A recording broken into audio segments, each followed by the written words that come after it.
उत्तर प्रदेश माध्यमिक शिक्षा बोर्ड में अब 12वीं के छात्रों को मुगल दरबार का इतिहास नहीं पढ़ाया जाएगा। एनसीईआरटी की किताब के सिलेबस में हुए इस नए बदलाव के बाद अब इस इतिहास में मुगल काल नहीं है। एनसीईआरटी के बदलाव को यूपी सरकार लागू कर रही है। इससे पहले एनसीईआरटी ने सीबीएसई की 12वीं कक्षा की मध्यकालीन इतिहास की किताब से Kings and chronicles the Mughal courts संबंधी अध्यायों को हटाया था। इस नए पाठ्यक्रम को लेकर शिक्षा क्षेत्र में एक नई बहस शुरू हो गई है।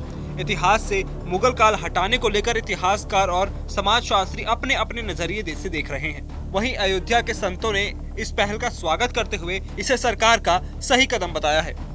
जगत गुरु आचार्य परमहंस ने कहा कि मैं योगी आदित्यनाथ का साधुवाद करता हूं और अन्य मुख्यमंत्रियों से आग्रह करूंगा कि सभी भारतीय संस्कृति को पढ़ाने का काम करें।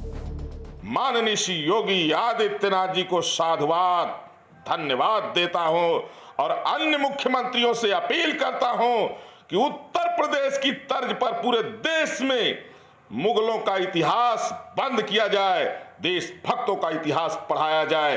अब जिसकी मांग है, लगभग 2000 वर्षों से भारतीय संस्कृति पर कुठाराघात होता रहा।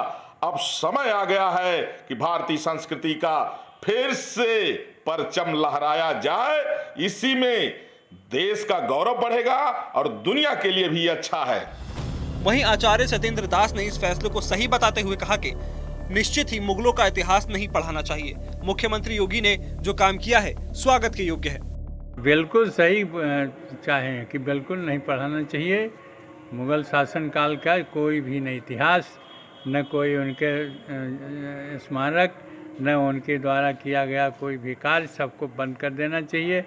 और इसलिए जो योगी आदित्यनाथ जी ने स्वीकार किया है, निश्चय किया है, वो बहुत अच्छी बात है। बताते चले कि 12वीं कक्षा के नए पाठ्यक्रम के तहत Kings and chronicles the Mughal courts को एनसीईआरटी के इतिहास की किताबों से हटा दिया गया है। 2023-2024 से 12वीं कक्षा में पढ़ाए जाने वाले एनसीईआरटी के नए पाठ्यक्रम के तहत इतिहास की किताब themes of Indian history part 2 से ये चैप्टर हटाया गया।